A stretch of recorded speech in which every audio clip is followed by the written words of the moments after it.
Chapter 9. In the Witch's House. And now, of course, you want to know what had happened to Edmund. He had eaten his share of the dinner, but he hadn't really enjoyed it because he was thinking all the time about Turkish delight, and there's nothing that spoils the taste of good, ordinary food half so much as the memory of bad magic food. And he had heard the conversation and hadn't enjoyed it much either, because he kept on thinking that the others were taking no notice of him and trying to give him the cold shoulder.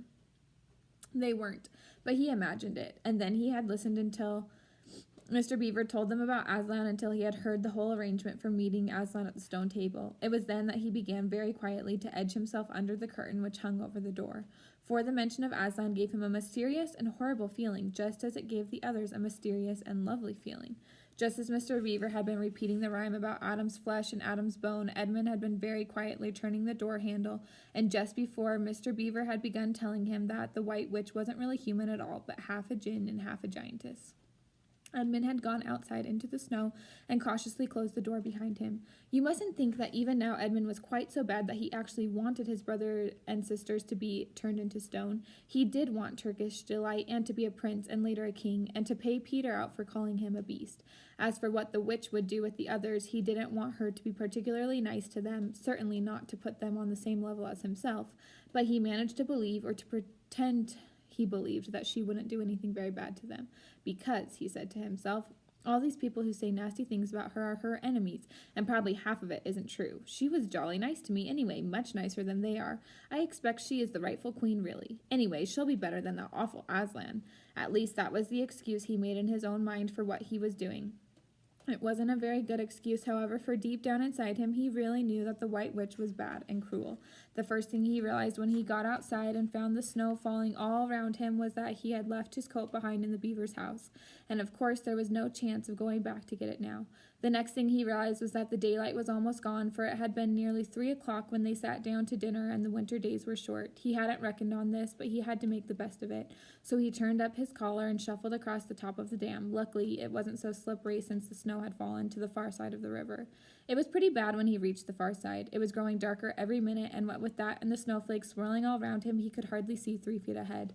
And then, too, there was no road. He kept slipping into deep drifts of snow and skidding on frozen puddles, and tripping over fallen tree trunks, and sliding down steep banks, and barking his shins against rocks, till he was wet and cold and bruised all over. The silence and the loneliness were dreadful. In fact, I really think he might have given up the whole plan and gone back and owned up and made friends with the others, if he hadn't happened to say to himself, when I'm king of Narnia, the first thing I shall do will be to make some decent roads. And of course, that set him off thinking about being a king and all the other things he would do, and this cheered him up a good deal. He had just settled in his mind what sort of palace he would have, and how many cars, and all about his private cinema, and where the principal railways would run, and what laws he would make against beavers and dams, and was putting the finishing touches to some schemes for keeping Peter in his place, when the weather changed. First, the snow stopped. Then, a wind sprang up, and it became freezing cold. Finally, the clouds rolled away and the moon came out. It was a full moon, and shining on all that snow, it made everything almost as bright as day, only the shadows were rather confusing. He would never have found his way if the moon hadn't come out by the time he got to the other river. You remember he had seen, when they first arrived at the Beavers, a smaller river flowing into the great one lower down. He now reached this and turned to follow it up, but the little valley down which it came was much steeper and rockier than the one he had just left, and much overgrown with bushes, so that he could not have managed it at all in the dark. Even as it was, he got wet through, for he had to stoop under branches, and great loads of snow came sliding off onto his back. And every time this happened, he thought more and more how he hated Peter, just as if all this had been Peter's fault. But at last he came to a part where it was more level and the valley opened out. And there, on the other side of the river, quite close to him, in the middle of a little plain between 2 hills, he saw what must be the White Witch's house. And the moon was shining brighter than ever. The house was really a small castle. It seemed to be all little towers with long pointed spires on them, sharp as needles. They looked like huge dunce's caps or sorcerer's caps, and they shone in the moonlight, and their long shadows looked strange on the snow. Edmund began to be afraid of the house. But it was too late to think of turning back now. He crossed the river on the ice and walked up to the house. There was nothing stirring, not the slightest sound anywhere. Even his own feet made no noise on the deep, newly fallen snow. He walked on, past corner after corner of the house, and past turret after turret to find the door. He had to go right round to the far side before he found it. It was a huge arch, but the great iron gate stood wide open. Edmund crept up to the arch and looked inside into the courtyard, and there he saw a sight that nearly made his heart stop beating. Just inside the gate, with the moonlight shining on it, stood an enormous lion, crouched as if it was ready to spring. And Edmund stood in the shadow of the arch, afraid to go on and afraid to go back, with his knees knocking together. He stood there so long that his teeth would have been chattering with cold, even if they had not been chattering with fear. How long this really lasted, I don't know, but it seemed to Edmund to last for hours. Then at last he began to wonder why the lion was standing so still, for it hadn't moved 1 inch since he first set eyes on it. Edmund now ventured a little nearer, still keeping in the shadow of the arch as much as he could. He now saw from the way the lion was standing that it couldn't have been looking at him at all. But supposing it turns its head, thought Edmund. In fact, it was staring at something else, namely a little dwarf who stood with his back to it about 4 feet away. Aha, thought Edmund, when it springs at the dwarf, then will be my chance to escape.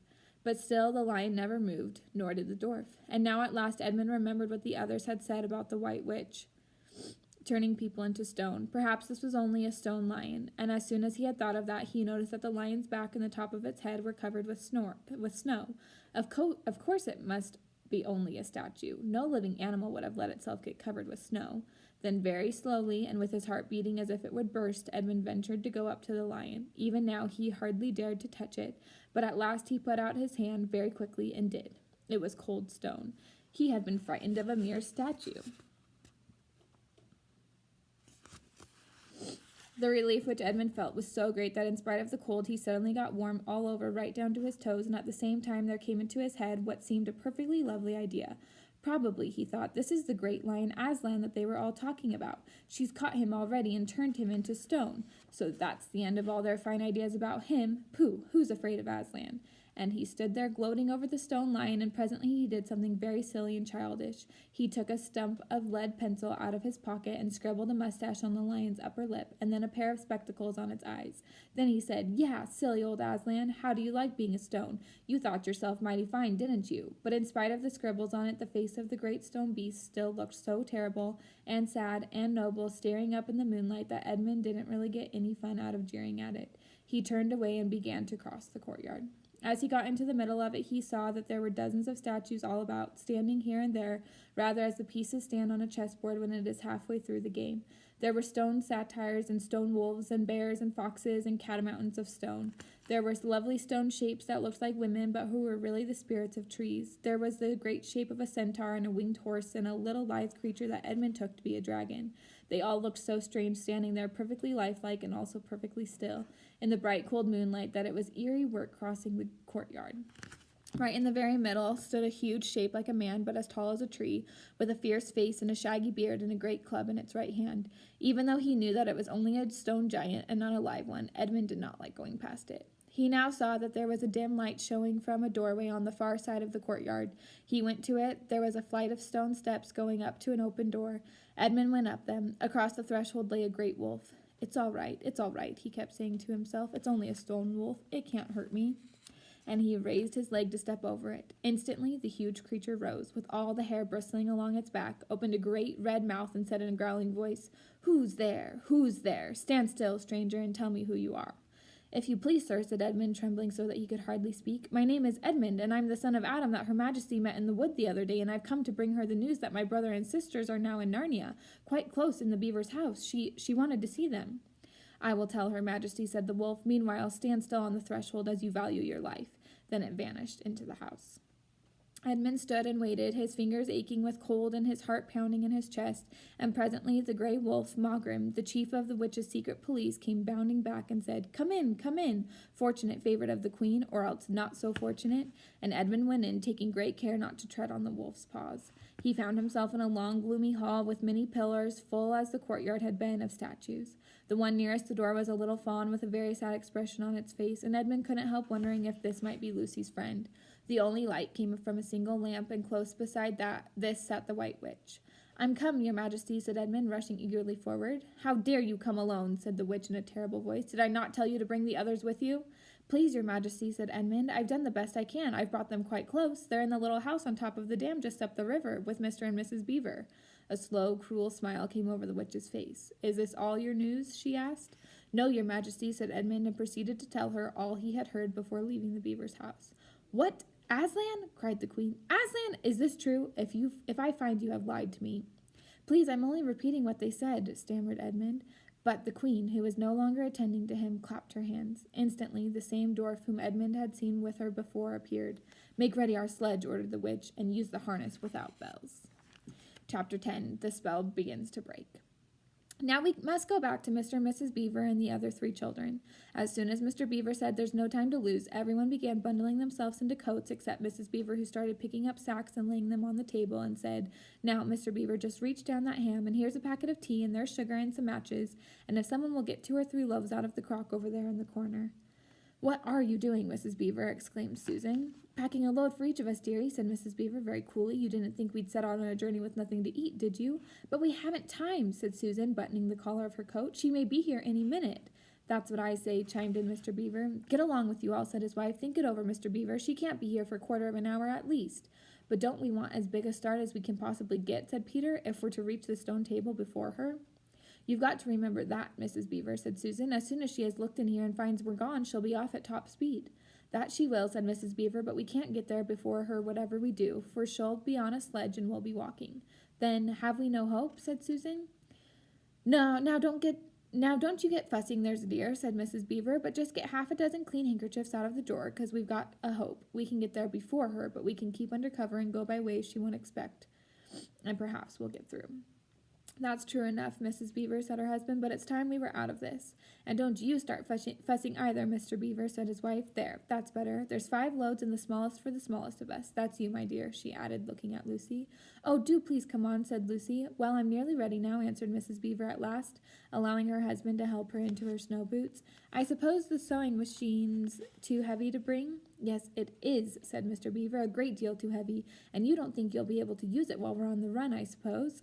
I can't abide the thought of that witch fiddling with it, said Mrs. Beaver, and breaking it or stealing it, as likely as not. Oh, please, please, please do hurry, said the 3 children.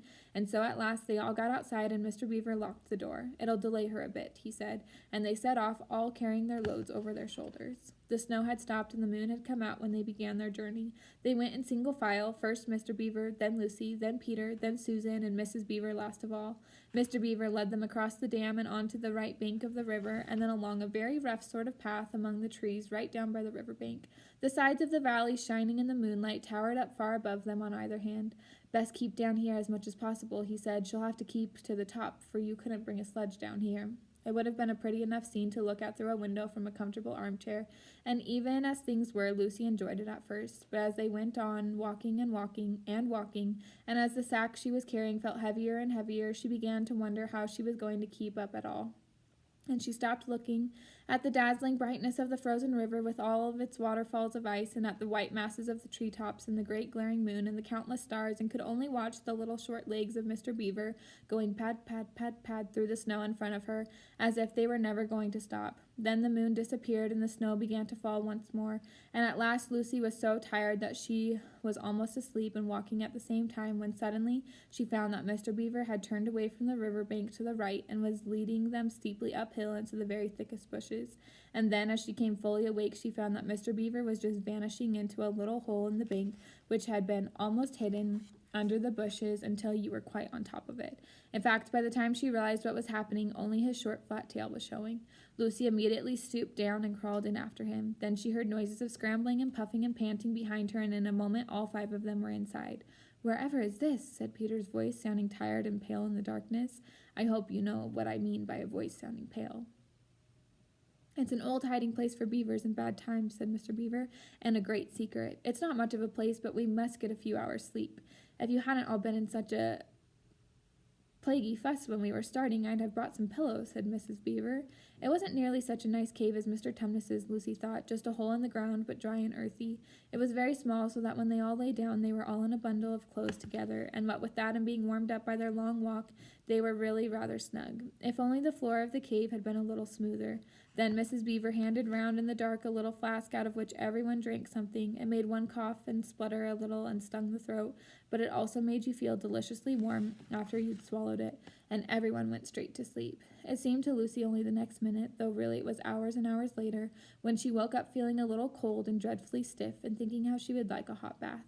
Then she felt a set of long whiskers tickling her cheek and saw the cold daylight coming in through the mouth of the cave.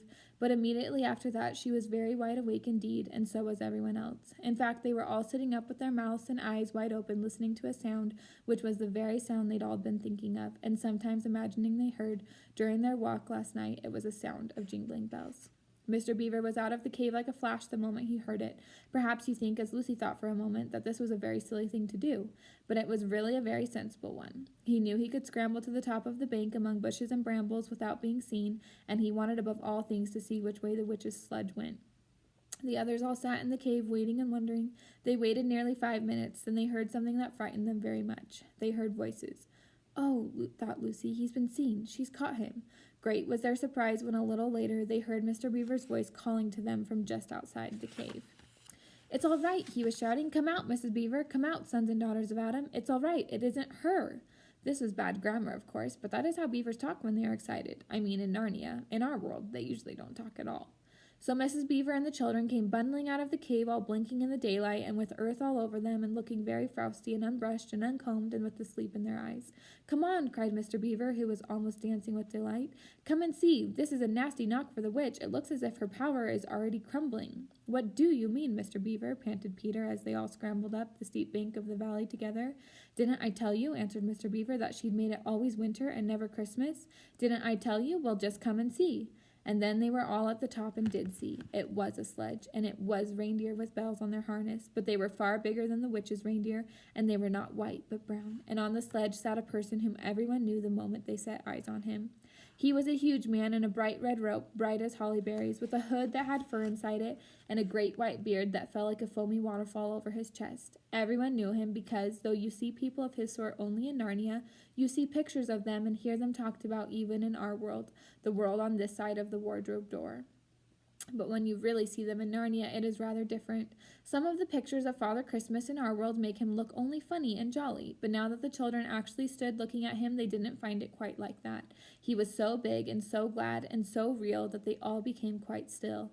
They felt very glad, but also solemn. "I've come at last," said he. "She has kept me out for a long time, but I have got in at last. Aslan is on the move. The witch's magic is weakening." And Lucy felt running through her that deep shiver of gladness which you only get if you are being solemn and still. "And now," said Father Christmas, "for your presents. There is a new and better sewing machine for you, Mrs. Beaver. I will drop it in your house as I pass." "If you please, sir," said Mrs. Beaver, making a curtsy. "It's locked up." "Locks and bolts make no difference to me," said Father Christmas. "And as for you, Mr. Beaver, when you get home, you will find your dam finished and mended and all the leaks stopped and a new sluice gate fitted." Mr. Beaver was so pleased that he opened his mouth very wide and then found he couldn't say anything at all. "Peter, Adam's son," said Father Christmas. "Here, sir," said Peter. "These are your presents," was the answer, "and they are tools, not toys. The time to use them is perhaps near at hand. Bear them well." With these words he handed to Peter a shield and a sword. The shield was the color of silver, and across it there ramped a red lion, as bright as a ripe strawberry at the moment when you pick it. The hilt of the sword was of gold, and it had a sheath and a sword belt and everything it needed, and it was just the right size and weight for Peter to use. Peter was silent and solemn as he received these gifts, for he felt they were a very serious kind of present.